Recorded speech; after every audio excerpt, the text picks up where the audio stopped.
Gather around all as I regale you with a grim tale on this dark night.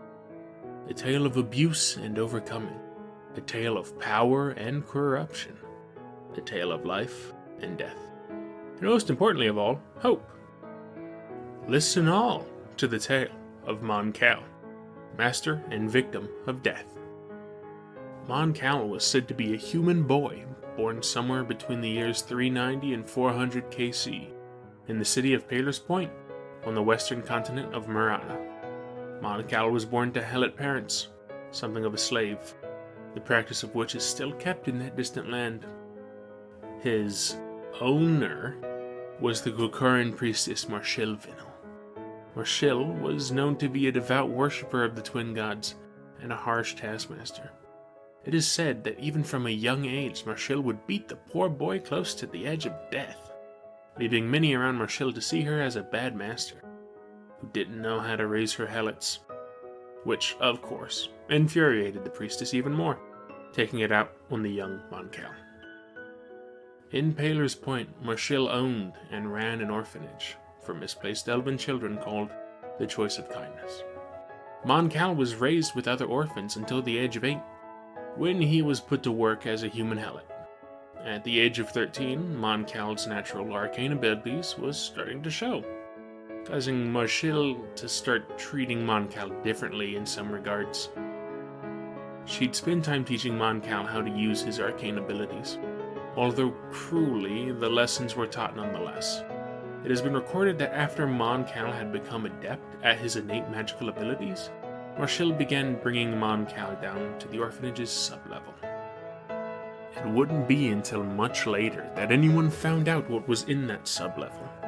When lead investigator Cassandra Alvanor started working on Marshil's death, one thing she didn't expect to find under the orphanage was a laboratory and a shrine to Gonrak. At the time, Marshil was bringing the boy to a laboratory and conducting cruel experiments on the poor lad. The investigation into the laboratory found signs of torture, dark rituals, and the remains of children, undoubtedly from the orphanage itself. As horrible as this was, the perpetrator of these actions would not be brought to justice, as her body was found in this laboratory. The theory, as of now, stands that Marshil conducted multiple violent experiments on Mon Kal, shaping his body into a necrotic channel. She forced his body into a tool for her dark rituals, a focus point for her corrupt magics. The unknowing side effect of this, however, had changed Mon Kal's body into an extremely powerful necrotic catalyst. Under these experiments, the emaciated and sickly young man killed Marshil. In such a violent release of necrotic energy that clergymen of the time were quoted as saying, "It was as if her body had contracted the devouring from head to toe in but a second." As the story goes, Mon Kal quickly escaped her laboratory and started running south to the far shores of Marana. Mon Kal, however, was pursued by Kokaran keepers.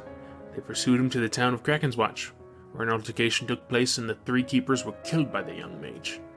It was then recorded that Mon Kal snuck aboard a mercantile vessel heading towards the town of Kimlari in the southern ashland of Sindarin. Now, his story beyond this point becomes full of misconceptions and tall tales, but let this humble bard recount the truest of true events as the world knows. When Mon Kal made it to the town of Kimlari, he made his way past the boulder stand wall and ventured deeper into the barrens proper.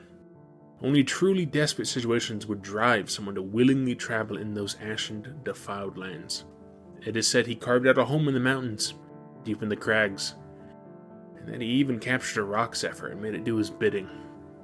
When the Kokaran Empire came looking for Mon Kal and were told by the Kimlari guards that he had egressed into the barrens and was likely dead, they left it at that and considered the case closed.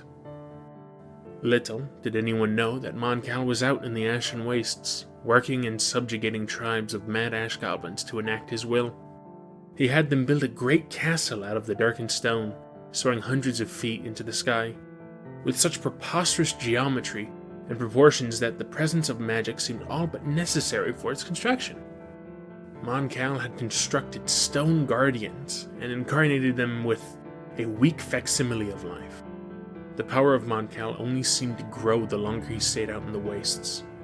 It was as if the ashen sickness gained from being so close to the gargantuan volcano empowered his necrotic might. Regardless if the scar's ash truly does that or not, it would not matter to Mon Kal's story in the long run. He, like every other necrotic magic user without divine protection, contracted the devouring. In a mad scramble, Mon Kal looked for ways to become immune to the devouring's deadly effects, and in his research he penned 3 books, his handwritten notes in his fight to conquer death. These books are named the Books of Shadow. The 3 of them make a completed set. The first book he penned was called The Apocryphic Lie, the second being named The Metallicized Innards, the third and last being dubbed The Ignorant Protector. The legends say if you read one of these books, you will go stark raving mad from the accursed things written in them. Through whatever his findings, Mon Kal was successful in his search for a physical release from the Devourer. He became what is known as a Litch, a person who through horrible means becomes undead to prolong their life. Unfortunately for Mon Kal, his mind itself was not spared from the Devouring's cruel effects.